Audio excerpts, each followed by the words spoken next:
Bonjour à tous, bienvenue sur le Clan Nurgleson, c'est Brax. Vidéo qui va traiter des 6 listes de la team IDF2 Resistant Battle, et on va commencer par Moix le capitaine. Bonjour Moix. Salut.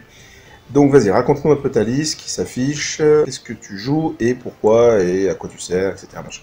Alors, comme vous voyez, pour une fois, je ne joue pas nain. Je joue les ogres cannes de Seven, donc les marcheurs blancs, mais avec la liste de notre ami Fromage. Ça reste dans la famille. Voilà, on reste très résistant. J'ai pas voulu créer quelque chose par manque de temps. Je savais que j'allais pas pouvoir faire non plus beaucoup de parties, donc j'ai voulu garder une liste qui a de l'expérience, qui a des résultats. Donc voilà, après discussion avec Fromage et Seven, j'ai pris en main cette liste, donc on va voir déjà les personnages. Donc mon général est un chaman, un wizard adept de la pyromancie. Il est Firebrand, donc en fait le sort 1 de la pyromancie. Ouais, boule de feu. Et il gagne une Aegis 2 contre le feu et un souffle enflammé, force 4, AP 0. Ainsi que le Magical Heirloom, donc ce qui me permet d'avoir l'héréditaire ogre, qui fait -1 pour être blessé.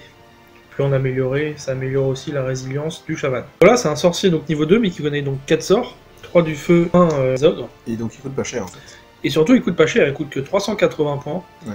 Bon voilà, après il est tout nu, il compte sur ses 4 PV en du 5. Bah, il est pas censé voir un cac de toute façon. Non, normalement non. Ensuite, on enchaîne avec 2 Mammoth Hunter. Alors le premier, il a une crossbow, donc il tire à 30 pas, mais qui est rallié à la Viper Curse, qui fait que, au lieu de tirer comme une baliste, je fais 4 tirs qui touchent toujours à 4, poison, magie. Ouais, en fait tu récupères le 30 pouces de portée de l'arbalète. Hein. C'est ça. C'est fort.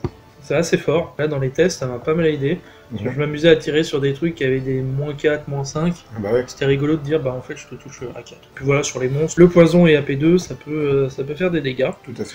Ensuite, il a un Iron Fist qui lui permet donc de gagner une attaque supplémentaire et plus 1 en sauvegarde d'armure. Donc il a le Spin Splitter qui fait que quand il charge, il gagne Devastating Charge, plus une attaque, plus 1 en force, plus 1 en AP. Et ça marche sur Special Attack, donc sur les touches d'impact et le piétinement. D'accord. Donc en fait, t'as un perso qui est qui de fait tir et de 4 quoi. Ouais, c'est ça. Il fait 6 attaques, force 6, AP3. Et il tire à 4+, à 30 pas. À 30 pas, quels que soient les malus. Voilà. Il a une basalte infusion, donc ça lui fait une petite invu 3 contre le feu. Ouais. Après, il encaisse un peu moins, vu qu'il a qu'une 3+. Oui.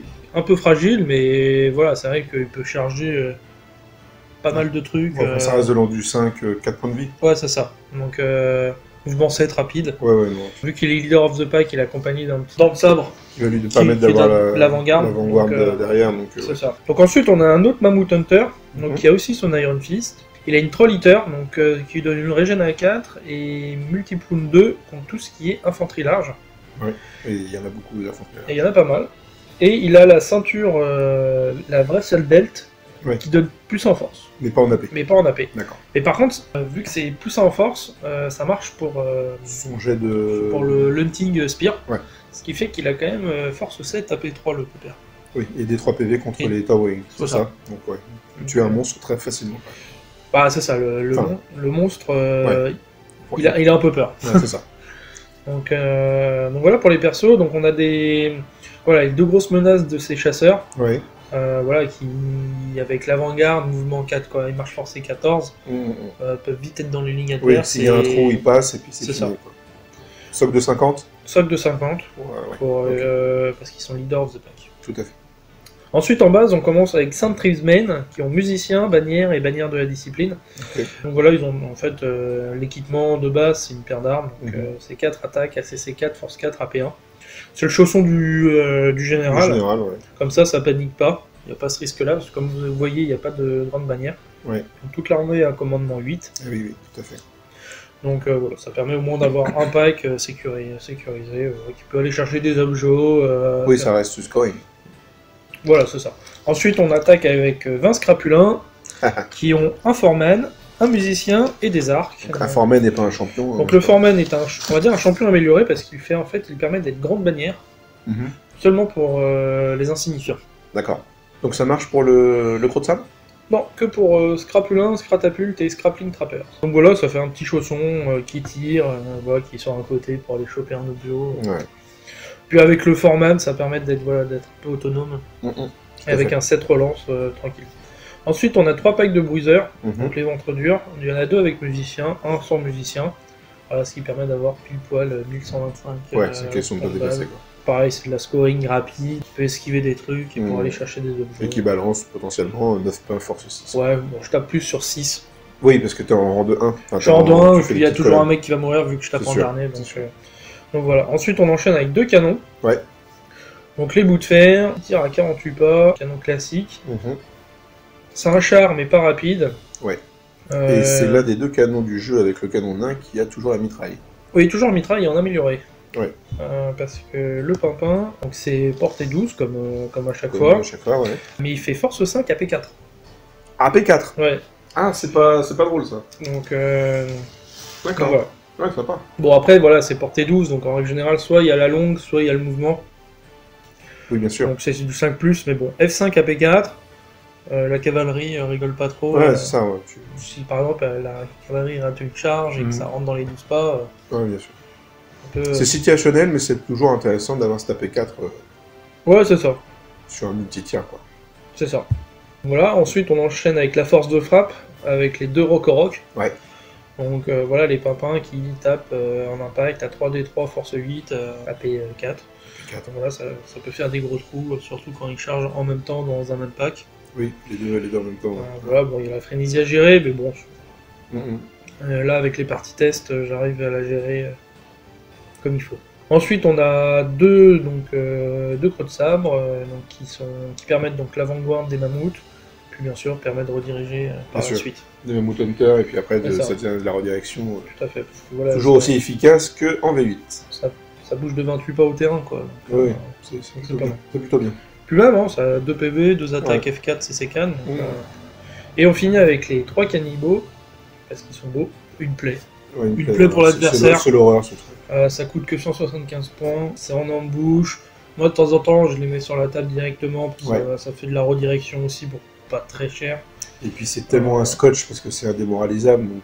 Bah c'est ça, c'est le gars il se rate, ça c'est bloqué, et puis... C'est l'horreur, parce que quand j'affronte un ogre qui m'envoie dans la DS, notamment un Kiniteur, que je vais pas tuer parce que j'ai pas suffisamment d'attaque à mettre dessus, même si je gagne le combat parce que le roi se déchaîne ou quoi que ce soit, tout le reste fuit, mais moi je peux pas poursuivre parce que y a ce connard de cannibale qui est là et qui me tient, quoi.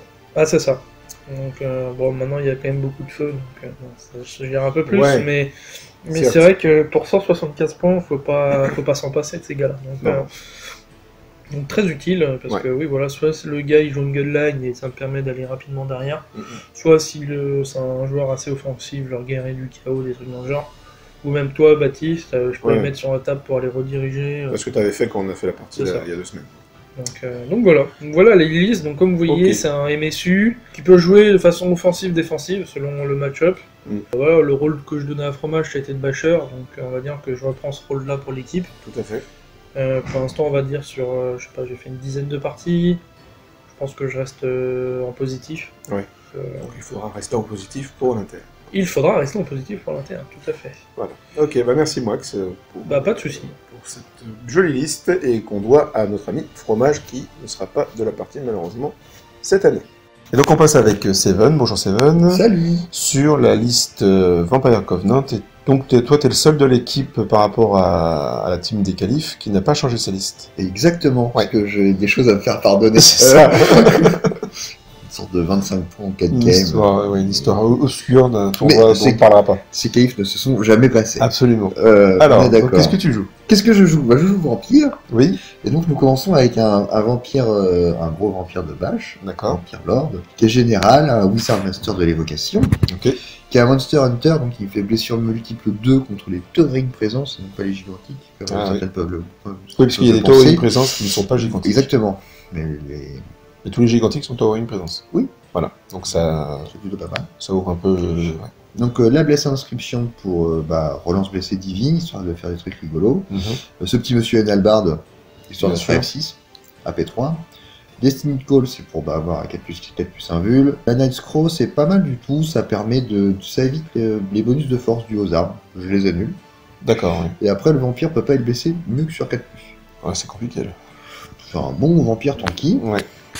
Et le dé de Rise du général, parce que c'est un général. Okay. Et ensuite, on a un deuxième vampire Lord, qui lui est Master Occultisme, Ouais. Donc, Un deuxième master.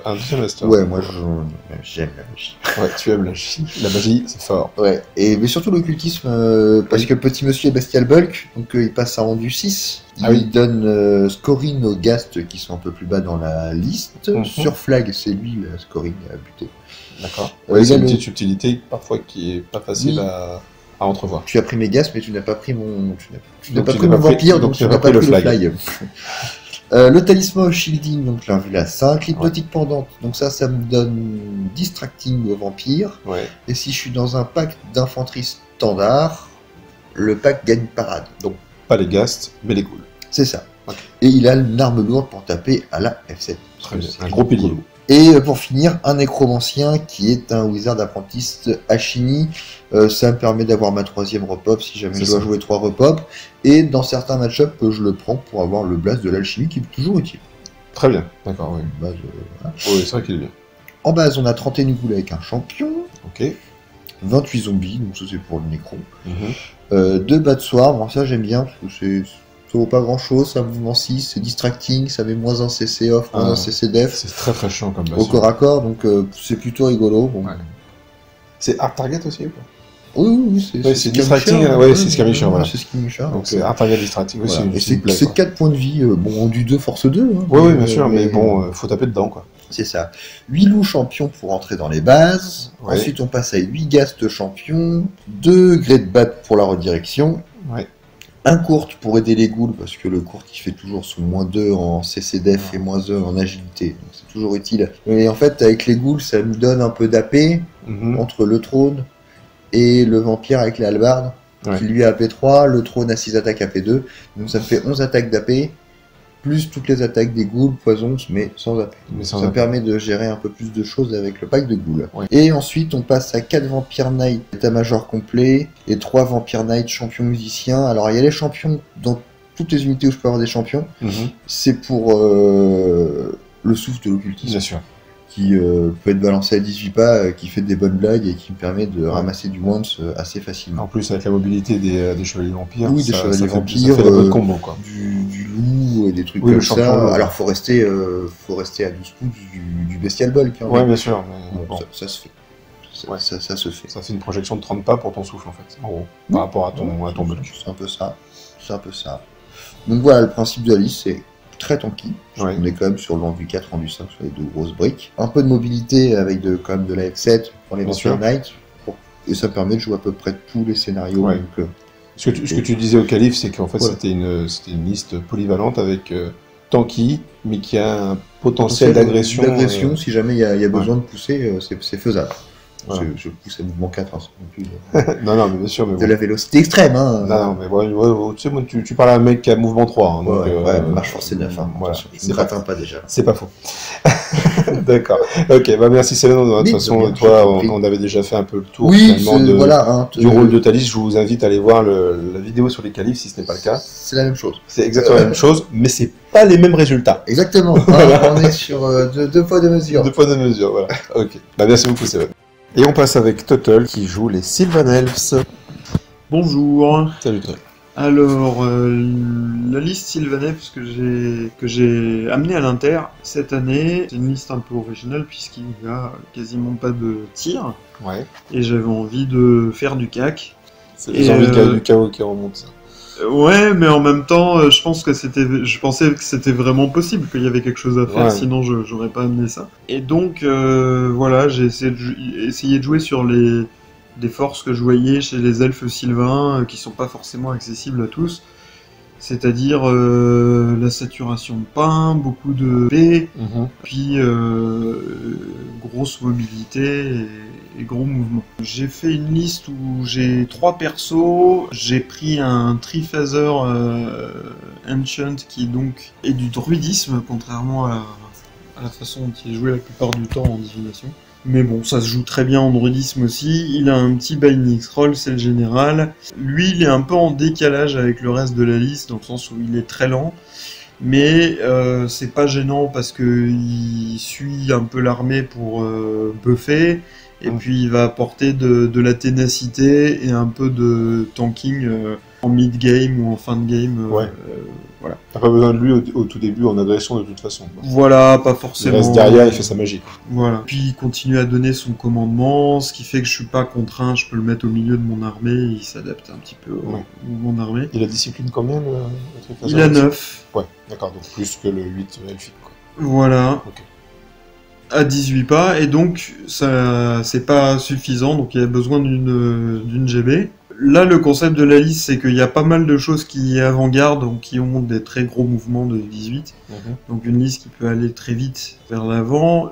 Du coup, j'ai pris une GB qui pouvait suivre ça, et donc c'est une GB Wild Hunter, donc la GB Kurnous, qui est un peu la même chose que l'ordre qu'on voit partout, mais dans une version un peu plus light. Ouais. Là, il a 6 pains F7. Voilà, c'est un peu il balance beaucoup de pains, il touche très bien. Il blesse très bien. Il blesse très bien, donc il fait son taf. C'est un petit lord de vache. Un petit lord de vache. Il a pas de save spécial, mais bon, voilà, il est suffisamment mobile pour aller là où ce soit intéressant qu'il aille. Et puis j'ai pris en plus de ça un shapeshifter qui a donc le combo Sylvain, arme additionnelle plus 1 à la paix, et le Titanic Might qui lui donne la F7, donc c'est C8, F7, AP3, voilà, sur de l'elfe, ça envoie pas mal de steaks. Et ce qui m'intéressait, c'est que il est avant-garde, ce personnage. Je lui ai mis une petite vue 2 au feu parce qu'il il est obligé de se balader tout seul, il peut pas rentrer dans des unités. D'accord. Et je l'aime bien parce que c'est un petit socle de 20 et que donc il peut passer entre deux unités. Il avant-garde et puis il fait un mouvement de 18, donc il est tout de suite au cœur, il menace tout de suite une partie de l'armée adverse, et il contraint énormément les mouvements parce que tout ce qui est magicien peut pas se permettre d'avoir ce gars-là qui arrive. Donc voilà, une fois qu'il est sur le flanc ou le dos de l'armée, l'adversaire est obligé de le rediriger et d'utiliser un redirecteur qui soit pas vers mon armée, donc il peut pas rediriger plusieurs choses à la fois. Voilà, ça fait des menaces qui vont dans plusieurs sens. Quand j'arrive à jouer correctement. En base, j'ai 10 East Rider, qui sont donc les cavaliers scorants qui ont F5 AP3, une petite 4+ d'armure. Voilà, une cavalerie. C'est nos hommes d'argent à nous, on va dire maintenant. T'as pas d'arc, c'est ça, hein? J'ai pas d'arc. Voilà, 3+ de sauvegarde? 4+ de sauvegarde. Mais bon, comme on pose une forêt, ils sont assez... oui, ils sont protégés. Ils sont assez protégés du tir léger avec la 4+, et les malus que donne la forêt. D'accord. Et puis je joue de la vie, donc si j'en perds un ou deux, c'est pas non plus une catastrophe absolue. 5 East Rider, donc là en troupe légère, et avec l'arc. Ça, l'arc vraiment n'a aucun intérêt spécialement.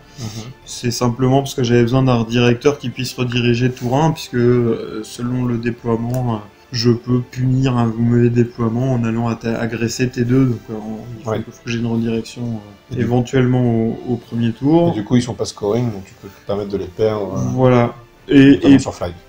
Notamment sur flag, et puis après ça reste un redirecteur qui fait 18 en light troop. Bien sûr. Donc même par la suite, voilà, c'est un bon redirecteur, un peu cher, mais qui fait son taf. 3 packs de dryades parce que c'est de la scoring et qu'en même temps on n'a pas forcément peur d'aller rediriger avec 150 points. C'est sûr. Et puis ça fuit pas. Ça encaisse bien, ouais, c'est ça, ouais. Ouais, ça fuit pas, ça encaisse bien pour l'armée elfe. Oui, et puis contre plein de bases du jeu, c'est pas mal. On peut aller faire du cac contre plein de petites unités. Ouais, voilà. Donc, et elles sont immunisées psycho, donc ça c'est assez intéressant. La seule difficulté, c'est que ça demande un peu de pratique parce qu'il n'y a pas de musicien, et donc les mouvements c'est un peu sans repenti.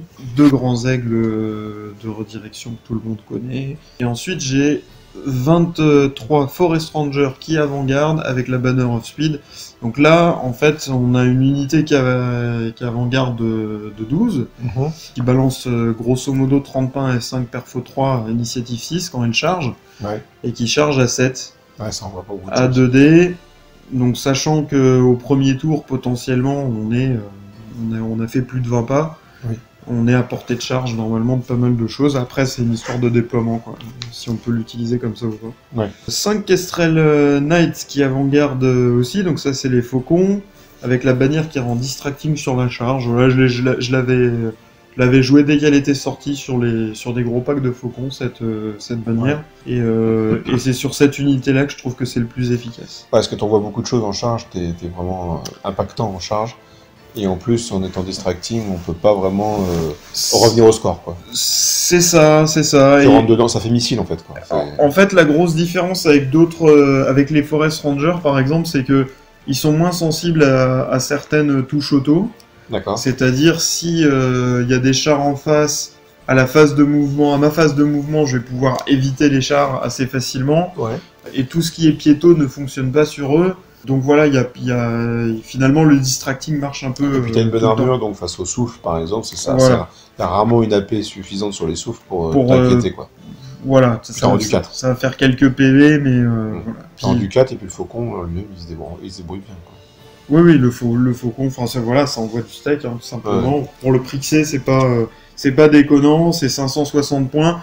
Moi je l'aime beaucoup aussi cette unité parce que à 560 points, je peux me permettre d'aller scotcher pendant un tour, même une très grosse unité.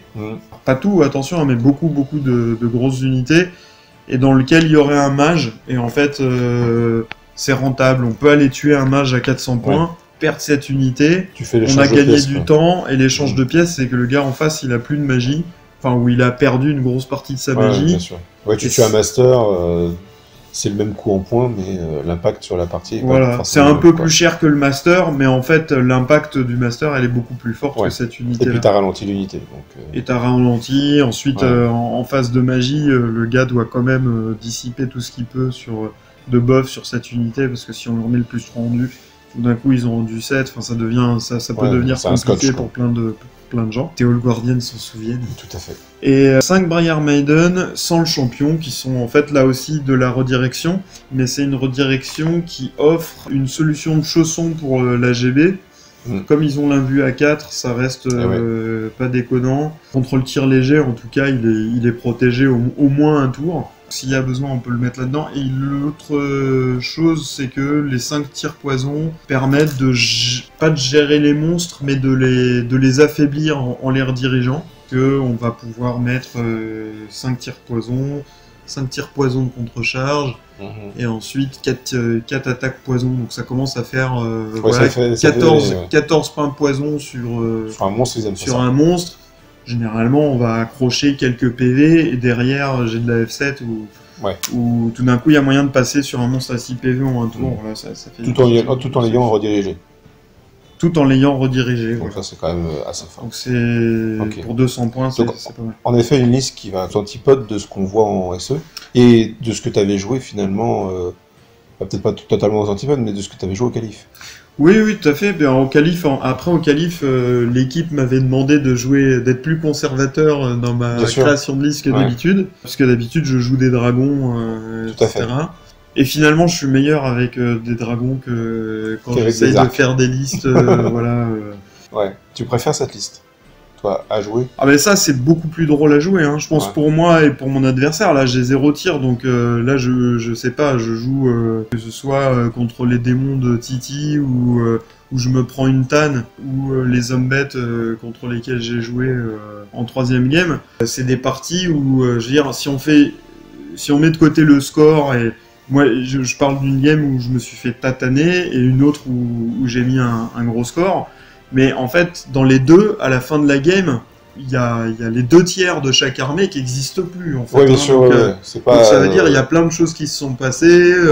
C'est intéressant. Vous avez joué, on n'ennuie pas. On a joué. Donc c'est sympa aussi d'aller à l'inter avec des listes comme ça, quoi, plutôt que du fond de table dont j'ai. J'en ai trop joué, ça me saoule, c'est parce que j'aime spécial. Ok, merci beaucoup Total pour nous avoir éclairé sur ta liste. Donc là, nous sommes avec Les qui joue l'Empire of Sunstall et qui a changé de liste depuis la qualif. Salut Les. Bonjour, Baptiste. Voilà, vas-y, raconte-nous un peu ta liste du coup. Au niveau de mes personnages, je joue un Marshal avec un commandement 10, avec une chronophotographie. Une BSB qui va projeter le commandement 10 du général à 18 pas. Donc ça, c'est assez confortable. Hein. Déjà, t'as une bonne grosse bulle de commandement sur la table. En Empire, c'est quand même bien confort, surtout que le commandement 10 c'est devenu assez rare dans le 9e âge. Oui, tout à fait. Donc ça vaut le coup de risquer les 400 points supplémentaires s'il meurt. Bah en fait, ça, c'est la... Il va censé mourir en fait. Non, il faut surtout pas qu'il meure parce que c'est le commandement 10 risqué entre guillemets. Ouais. Parce que t'as un autre moyen de jouer le commandement 10 en impérial, mais il est plus cher. Il est plus cher. Donc ouais, c'est franchement confort. Et pour l'avoir joué un petit peu, ce petit combo, bah, c'est quand même rare en impérial de perdre la famille royale. Ouais, tout à fait. Donc, voilà. Ça arrive, hein, fais attention. Bien sûr. Ensuite, l'un de mes personnages préférés de la liste, le Knight Commander sur le Griffon. Bien sûr. Alors ça, c'est généralement c'est le personnage qui va vous ouvrir les situations, qui va déverrouiller une situation qui est un peu coincée en se mettant sur une extrémité des demi-griffons, ou même quand il n'y a pas trop de tir, quand ça tire un peu faiblard en face, jouer en personnage indépendant. Un solo. Ça fait des menaces en plus des autres menaces que je vais évoquer un peu plus tard. Au niveau de la magie, c'est le top. Je trouve que c'est le top. Un niveau 4 avec Essence of Remind, Divination Pyromancie, c'est une flexibilité. La divination, et la pyromancie, c'est une flexibilité de dingue. Et généralement, vous avez souvent des réponses et un moyen de vous en sortir en magie avec ce petit bonhomme. En fait, tu trouves rarement une armée en face de toi où la divination ou la pyromancie sont inutiles. Forcément, l'un des deux est utile, quoi. C'est ça. Ça, c'est très fort. Et en plus de ça, il y a le petit niveau 2 en plus de l'alchimie. Alors lui, il m'a fait des games. À lui tout seul, il vaut que 200 petits points. Et franchement, c'est un super investissement. La menace de la main de plomb, etc. Donc top. Ensuite, on va passer aux bases. Un petit chausson pour la famille royale de 20 épéistes. Ça, c'est vraiment une unité. Un peu aussi, ça sert à tout. Parce que ça prend les ordres et en cas d'extrême nécessité, tu peux rediriger à 12 pas. C'est assez déluxe en impérial. Bien sûr. Ça prend les ordres, c'est flegmatique quand tu mets l'ordre. Ça peut être résistant contre des trucs qui embouchent parce que c'est la parade. Il y a quand même 20 PV, ça résiste un peu au tir, donc c'est vraiment top. Ensuite, on a 3 fois 10 miliciens qui ont perdu le tirailleur Art Target d'avant. Maintenant, ils sont juste Light Troop. On peut leur payer, non? On peut leur payer. J'en ai une petite barrette que je leur payais, mais pour être juste en base, sur les 1125 points, j'en ai qu'un seul pack qui est payé. Au final, le tirailleur, je me suis rendu compte que, le Art Target, petit tirailleur, je me suis rendu compte que je m'en servais pas nécessairement trop. Par contre, la nouveauté du livre impérial, c'est que les miliciens, maintenant, ils sont équipés d'arc, pistolet et paire de weapons. C'est des Rambo, les mecs. Ah, c'est des Rambo, c'est un vrai plaisir. Ils font des choses, t'attends rien d'eux, et ils font des choses, c'est top. C'est top. Et puis ça coûte que dalle. Ça coûte pas très cher. 6 scoring? Non, heureusement. Oui, parce que sur Flag, sinon c'est l'angoisse. D'accord. En parlant de scoring, 2x5 électoral cavalerie. Ça, moi c'est ce que je chiffre. J'adore ce genre de petit scoring. C'est ça. En plus là, je l'ai utilisé de manière un peu agressive. J'avais perdu cette habitude contre un des adversaires. Et au final, même si tapé à force 3, ils ont fait leur travail. C'était très marrant. Ils ont désembouché 10 mineurs. Je leur en demandais pas plus. Ils ont pris un scénario. Parfait, quoi. C'est ça. Ils ont fait ce que je leur demandais. Ensuite, on arrive dans le lourd. Dans le lourd, les 2x5 de Griffon.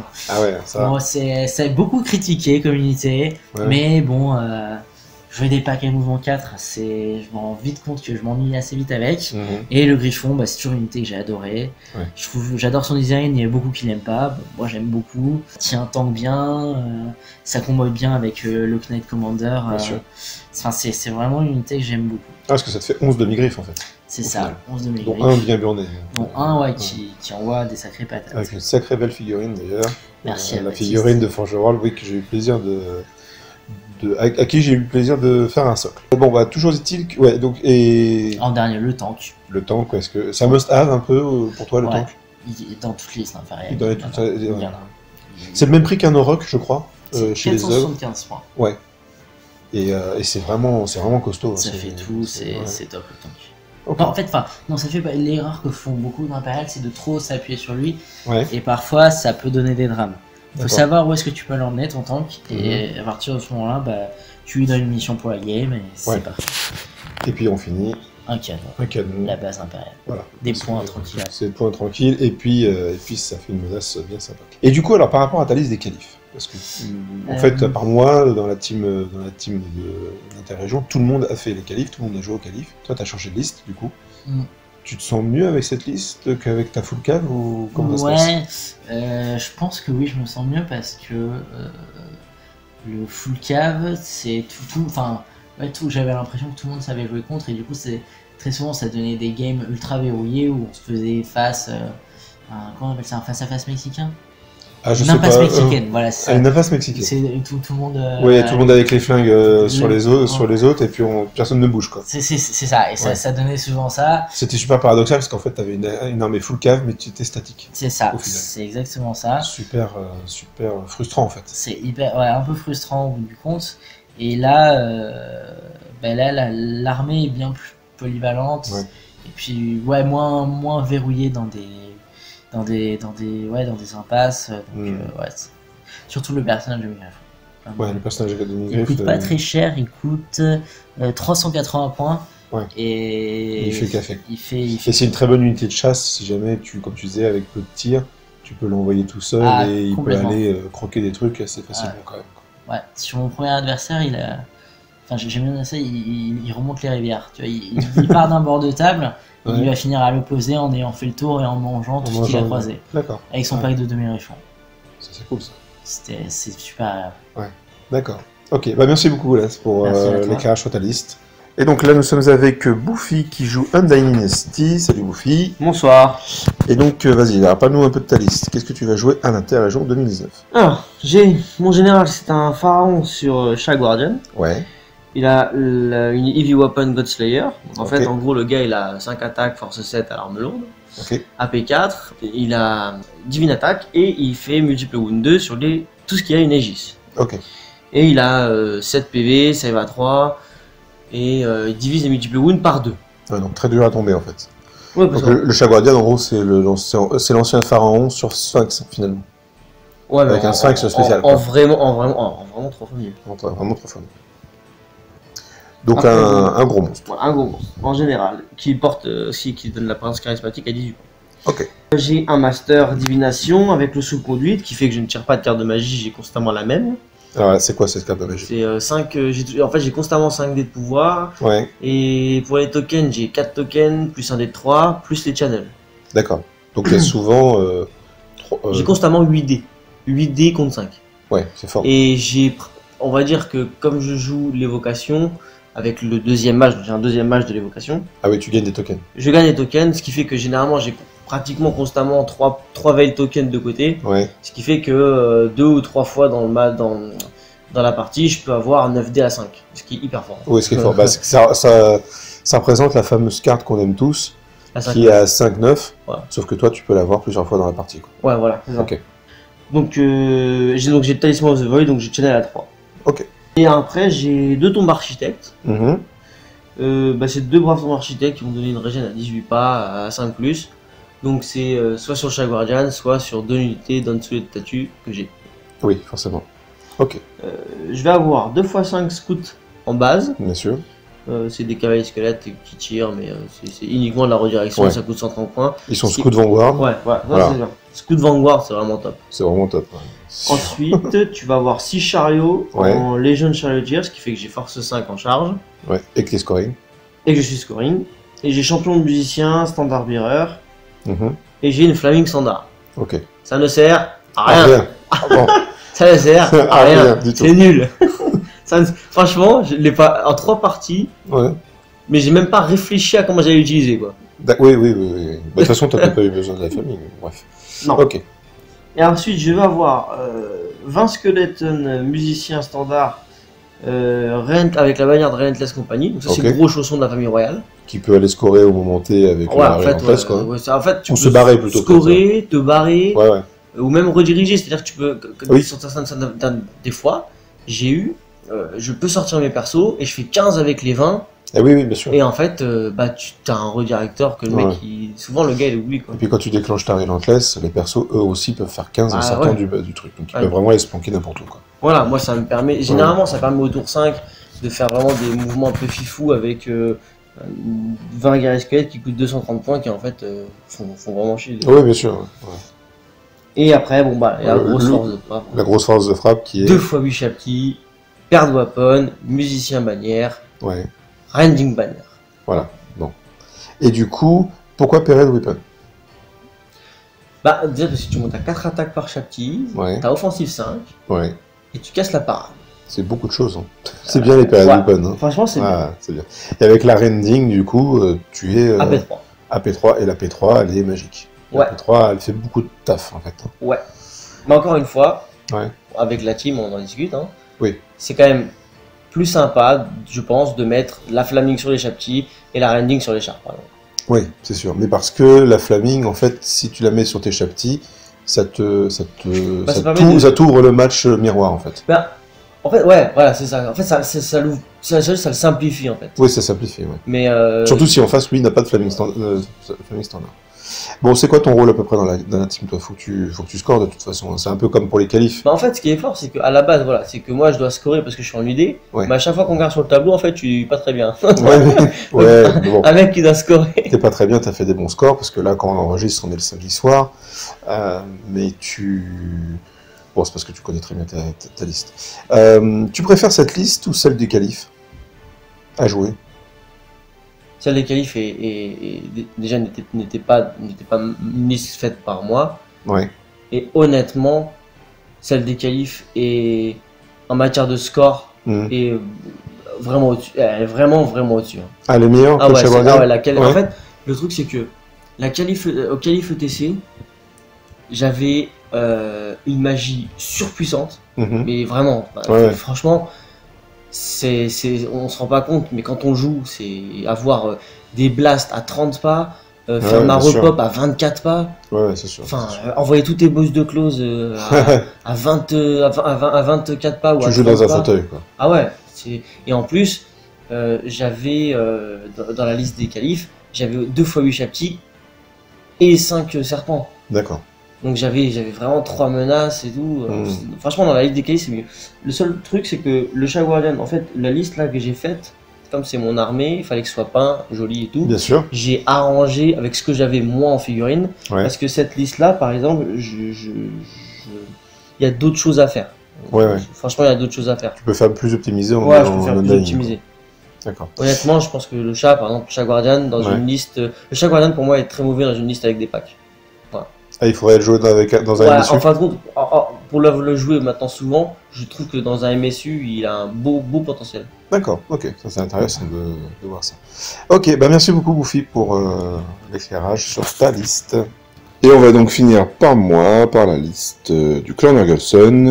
Bon, je vous fais pas l'article, hein, vous le connaissez si vous êtes un habitué de la chaîne, sinon je vous laisse aller voir d'autres rapports de tournoi. Juste le changement, c'est la rune de courage sur la BSB. Donc la rune de courage se déclenche au début de n'importe quelle phase et votre personnage porteur de la rune de courage et son unité deviennent tenaces pour la phase en entier. Évidemment, l'intérêt c'est de le faire, vu ma configuration de liste, au début de la phase de corps à corps. Donc voilà, vous avez eu un aperçu de nos 6 listes avec les membres de la team qui vous les ont présentées. Je les remercie d'ailleurs pour le temps qu'ils m'ont donné. On a enregistré ça le samedi soir après les trois premières parties. Donc tout le monde était bien claqué comme il faut et pourtant ils étaient là. Donc ça c'est cool. Et puis je vous donne rendez-vous très vite pour une vidéo un peu spéciale qui sera longue. Ce sera le choix de Moix. Je lui ai demandé de sélectionner 16 armées, une de chaque livre d'armée, parmi toutes les listes de l'interrégion 2019 et on va vous les présenter. Alors c'est pas un top hein, mais c'est voilà, c'est des listes qui nous ont parlé, enfin qui lui ont parlé surtout, qui trouvaient intéressantes, originales, etc. Mais on vous présentera ça au début de la vidéo qui va arriver, donc pas tout de suite parce qu'elle va être longue à faire, à monter, et puis on enchaînera avec les 5 parties en fin du rapport de bataille. Et on finira par une vidéo de galerie où je vous montrerai les photos que j'ai piquées un petit peu à droite à gauche sur internet parce qu'il y a des bien meilleurs photographes que moi, vous le savez, je ne suis pas très bon dans ce domaine. Et on finira par bien sûr la 10e vidéo de cette série qui sera la vidéo de conclusion. Merci pour vos commentaires, je sais que sur l'introduction j'ai parlé un peu bas, merci de me le dire, hein, n'hésitez pas. Hein. J'essaierai de faire mieux les prochaines fois, j'espère que ça a été mieux pour ce coup-ci. Et puis je vous dis à très bientôt, cette putréfaction sur vous.